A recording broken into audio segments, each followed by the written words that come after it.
The month of June seems to be moving very fast. We are almost in the middle of the month, and today happens to be 13th of June, and the year remains 2025. In front of the lens is Orac Benson Pastore, the anchor right now at West Nile Television. Remember, this is the news program at West Nile Television that comes on your way from Mondays to Saturdays from the hour of 7 up to the hour of 8 p.m. We bring you a lot on what continues to transpire around the world. As usual, first glance the headlines. I'll be bouncing back in a few seconds.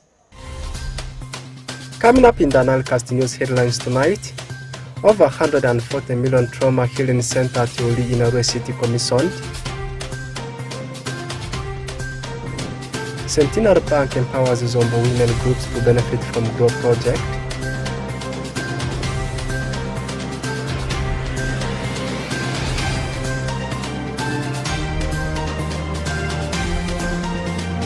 Lastly, human rights defenders in the Juman district asked to solve issues affecting people in the community. Details about this in NILECAST news.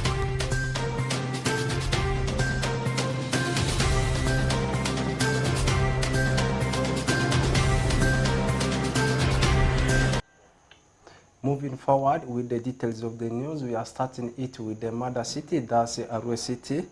Over 140 million trauma healing center at Yuli in Arua City has been commissioned.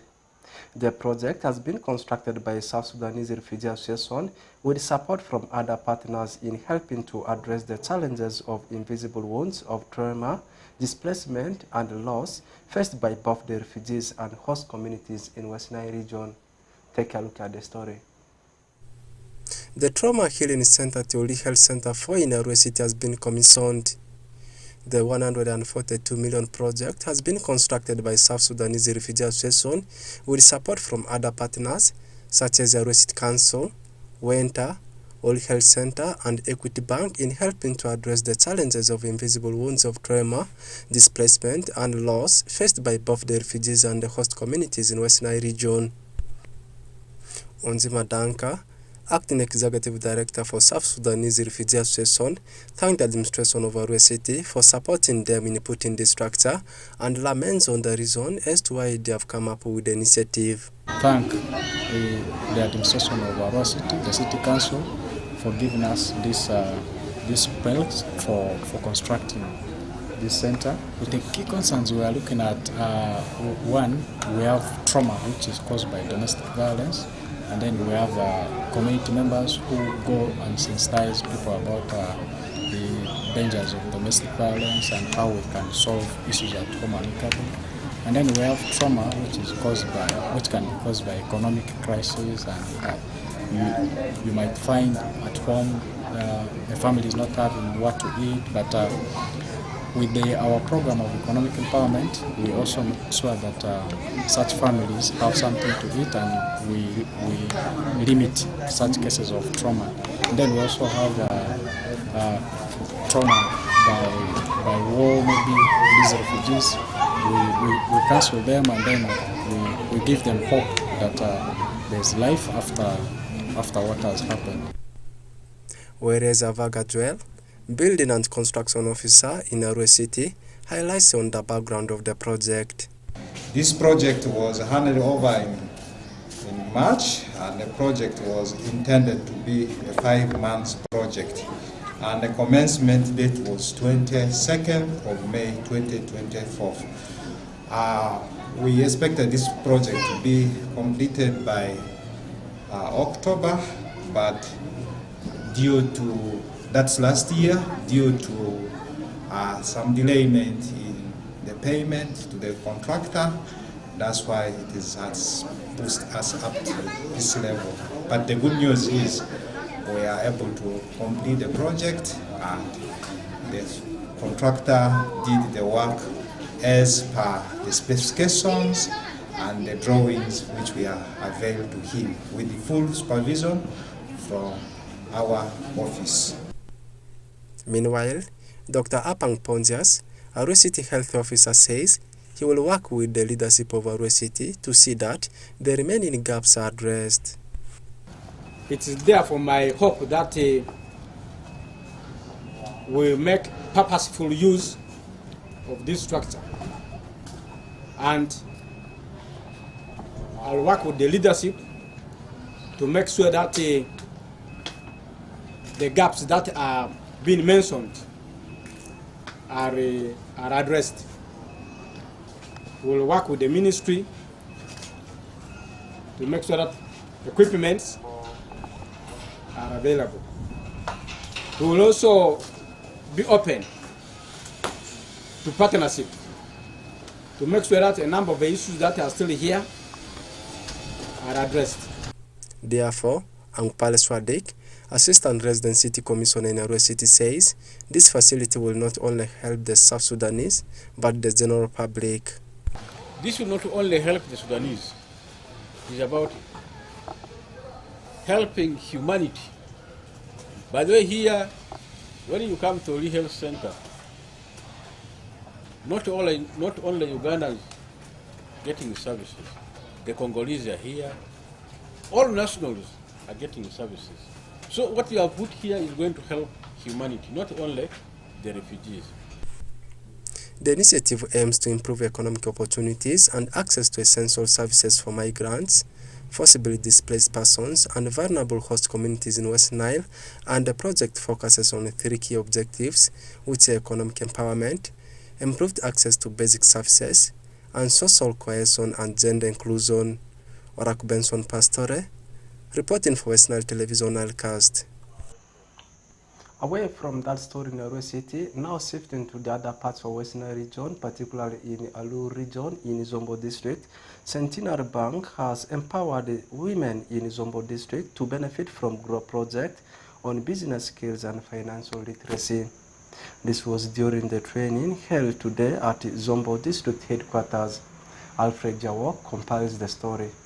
Centenary Bank has empowered women entrepreneurs in Zombo district through various initiatives like trainings to access Central Superwoman and a GROW project launched recently. This program aims to help women entrepreneurs overcome barriers to success. The bank has trained over 200 women on business skills and financial literacy, with the goal to reach 900 women entrepreneurs in Zombo district. During the training held today at Zombo district headquarters, Cesaria Kolal branch sales supervisor Centenary Bank Paida said the bank has crafted banking products specially for women, including charge-free accounts with interest and group-based accounts. Riekolal added that they also offer loan products without security requirements and exclusive pricing for women. We are conducting sensitization for GROW Women Entrepreneurs Funds at the Zombo District Headquarters, which we have coordinated with the Centenary Bank at Paida branch.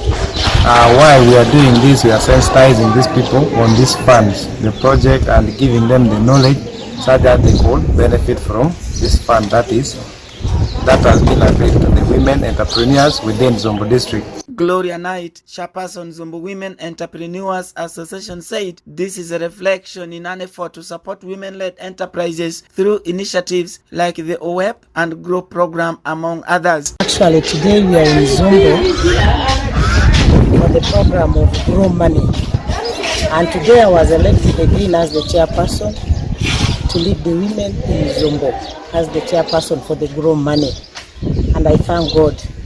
Actually, it will depend how we shall be given the money, and my whatever is now to how I will divide the money equally to the women in Zombo. Samuel Ochaki, Zombo District Community Development Officer and one of the facilitators, noted that only 6 business women have benefited from the GROW project in Zombo District. Ochaki believes that when women are given opportunities for financial inclusion, they can achieve great things. One of the components is giving out loans to women entrepreneurs.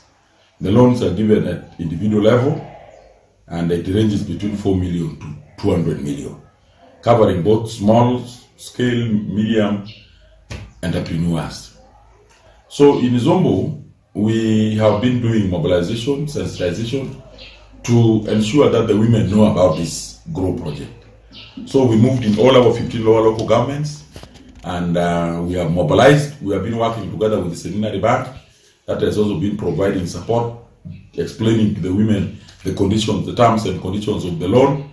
And as you know, it is a government money. The loan is given at 10% only per annum. Per annum. So it is very, very soft loan, meaning that per month somebody is paying around 0.8%.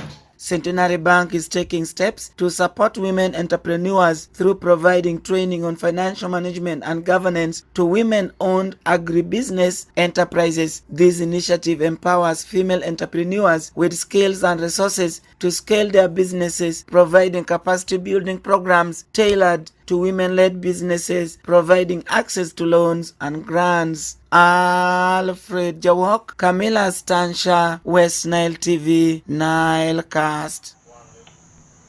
Away from Alu region, particularly away from Zombo, now crossing the Nile to Ajuman district, human rights defenders in Ajuman district are asked to solve issues affecting people in their communities.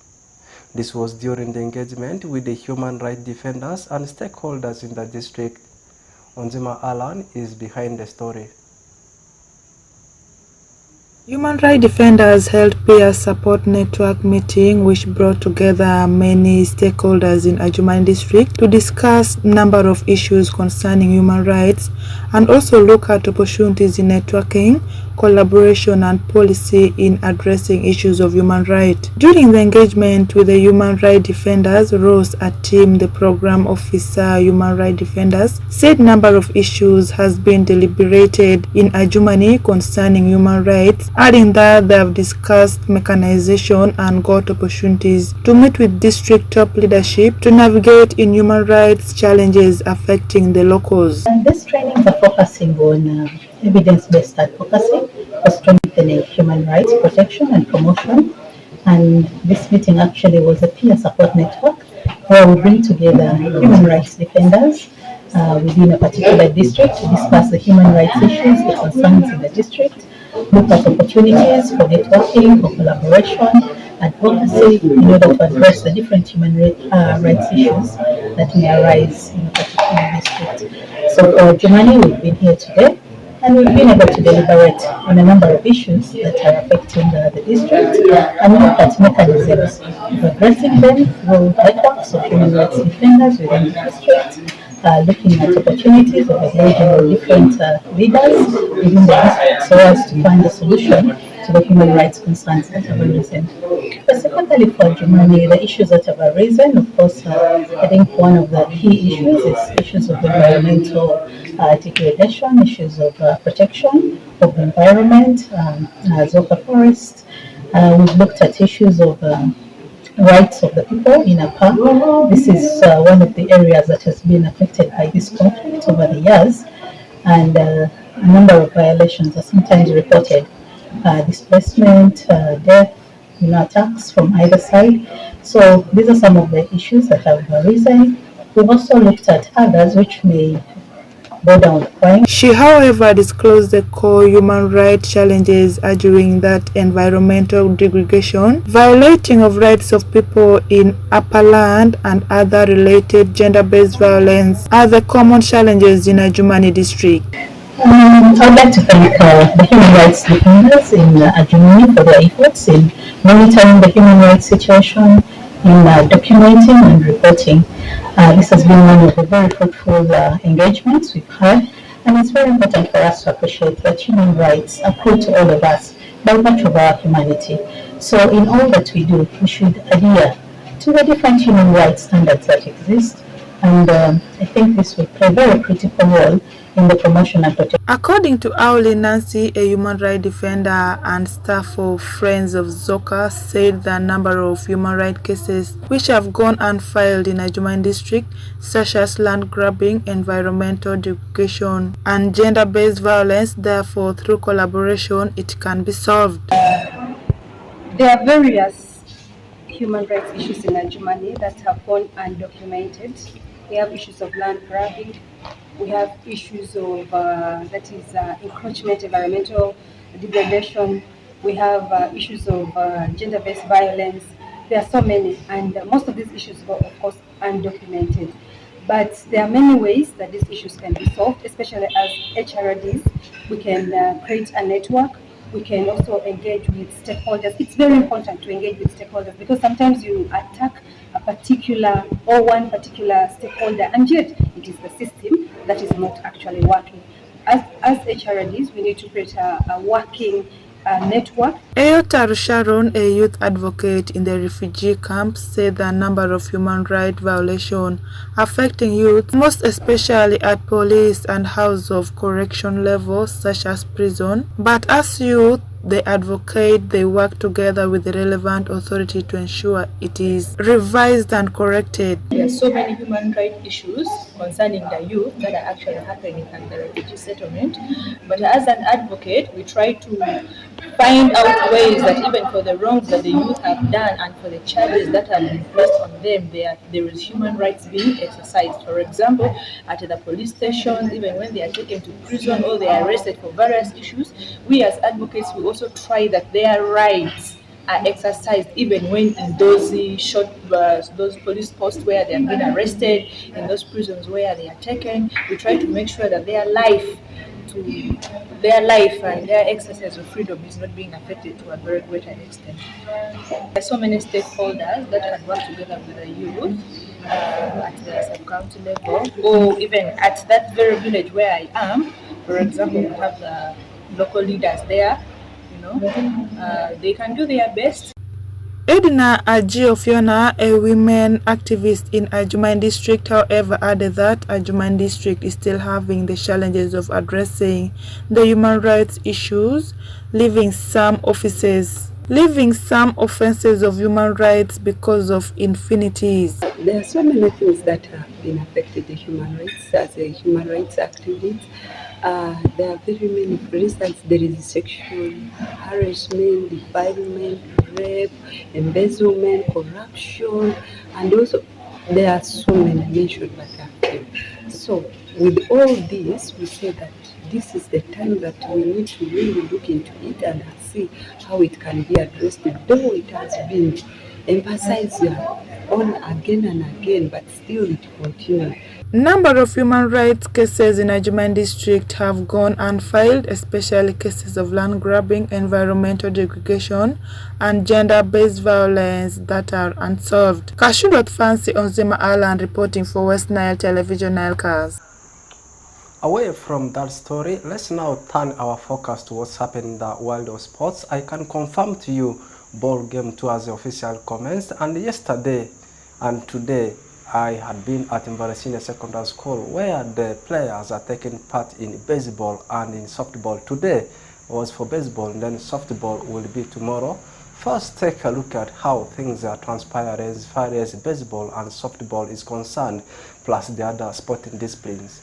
My name remains Orak Benson Pastore, one of the soccer pundits we have from West Nile region. I am doing it for Das West Nile Television. I can confirm to you, you are catching me from the playing grounds of Mvaresine Secondary School, one of the schools that's known in the region of doing so well in sports. And I want to confirm to you, at this time we are having the ball game 2 commencing, and we have commenced it with Dasi baseball. We have in so many schools in Greater Arua, from Arua district and also within Arua city, that have registered for the tournament, both in boys sector and also in girls sector.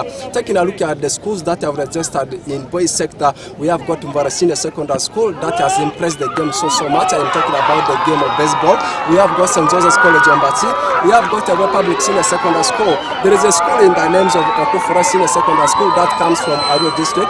Nile High is one of it, not forgetting about Bishop Angelo Tarantino, and these schools, of course, they are battling it today. Today is already 13th of June and the year remains 2025. And then taking a look at the schools that shall be playing tomorrow in girls sector, we have still Mvaresine Secondary School, part of it. We have got Munigals Senior Secondary School, Okufura Senior Secondary School, also from Arua district is part of it. Not forgetting about Tarantino.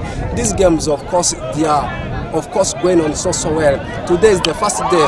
Tomorrow is actually the day when the game is going to climax. Of course, expect different awards as far as the ball game is concerned. I'm talking about ball game 2, which is in the sector of baseball. Of course, I have someone here who, of course, will be giving you how these schools are performing. Basically, this is baseball, and we're playing it up to semi-finals, whereby we'll come up with 2 teams that will have qualified for the finals. And the finals will be right tomorrow. And tomorrow's series will see softball taking place, whereby Muni girls will come in the series. We will see Mvara Senior Secondary School come in. We will see Aro Public Secondary coming in. We will see Bishop Angelo Tarantino also coming in. So in total, there will be 4 female or softball games that will be taking place tomorrow. And right after there, we will have 2 finals, baseball final and softball final. So at the moment, by the way games are going on, it's Aro Public and Mvara Senior Secondary School that are so far doing their best. They are the lead, they are the top of the table, with the other schools trying to come up with what best they can offer. But the event is run on well. So far no injuries, everything is moving on well. The discipline level is at most, and people are really enjoying it. Leaving that one aside, of course, we also have in the other sporting disciplines in ball game 2 that's set to commence on Monday. On Monday, of course, very many schools we have in Greater Arua, they have been preparing for the netball championship.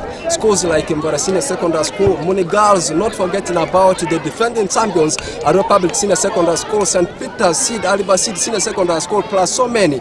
These are the schools that have been preparing for the netball championship. As I had said earlier on, this tournament is set to commence on Monday and will climax on Friday. Not only that, remember there is a very big tournament, a very big tournament that's always known in second term. I am talking about athletics, and according to the report, athletics of course will commence next week on Thursday and will climax on Friday, and awardings of all these sporting disciplines will be on Friday. Leaving that one aside, let's take a look at what's happening in Europe. The biggest talking points, the upcoming FIFA Club World Cup, whereby we have in so many teams that are going to battle out for it. We have in teams from Africa. You may mention teams like Al Ahly. You may mention teams like Real Madrid, teams like Chelsea, teams like Paris Saint-Germain. We have in teams from Asia, we have in teams from South America, the likes of River Plate. You may mention Boca Juniors. These are the teams, of course, Auckland City, and also teams that are playing in Major League Soccer, as in MLS. These are the teams that, of course, are going to battle it out in the forthcoming FIFA Club World Cup. Officially, this tournament is commencing on Sunday. Sunday will be the 15th of this particular month, and the year remains 2025. We are waiting to see how, of course, these teams shall be performing. Leaving that one aside, remember, we are also into summer transfer window. Some teams are doing well as far as acquiring new players are concerned, and some coaches have also left their countries, others have left their clubs. And one big coach that has left the club is Carlos Ancelotti, who has been performing so well for the team of Los Blancos, winning Champions League here and there. As I speak right now, he's the head coach of Brazil. Leaving that one there, in terms of signing players, one big player that was already left English Premier League is a player in the names of Alexander Trent-Arnold, who has already left Liverpool. As I speak right now, he's already in the camp of Los Blancos. I'm talking about Real Madrid joining free. That means he will be part of the squad that will be participating in the FIFA Club World Cup. And also Luka Modric, of course, was supposed to cross over to AC Milan after the expiration of his contract, but the Los Blancos are saying no, you have to participate in the forthcoming FIFA Club World Cup. For Manchester United, they have already acquired a new player, Brazilian, in the names of Darcy Kuna, from the team of Wolves at a fee of 60 million euros. And for the team of Chelsea, they have also acquired a player in the names of Dela from the team of Ipswich Town. All these are the things that continues to transpire in the world of gossips. They are not leaving aside Anfield-based club, that's Liverpool. As I speak right now, they have already acquired a right back as a replacement for Trent Alexander-Arnold in the names of Zeren Frimpong, a player who comes from Netherlands. And as I speak right now, the deal is already 80%. They are about to conclude the signing of a winger who is a versatile player who has been playing for Bayer Leverkusen, a player in the names of that's Florian Wirtz. Some people love calling him Wirtz, others call him Wirtz, but me, I like calling him Wirtz. It depends on how you want to call him. And also another big coach that has already left a club is the coach of Bayer Leverkusen. I am talking about Xabi Alonso. As I speak right now, he's the head coach for the team of Real Madrid, replacing That's Angelotti, who has crossed over to the team of, not a team rather, to the country of Brazil. It has been me, Oraku Benson Pastore, in front of the lens, doing it live from Mvaresine Secondary School playing grounds. Have the best of your moments. We'll link up again tomorrow. With that, we have come to the conclusion of today's edition of NILECAST News at West Nile Television. It has been me, Oraku Benson Pastore, in front of the lens. What I want to say is, weekend is already back, and enjoy it responsibly, and we'll link up again tomorrow for the last edition of NILECAST News for this week.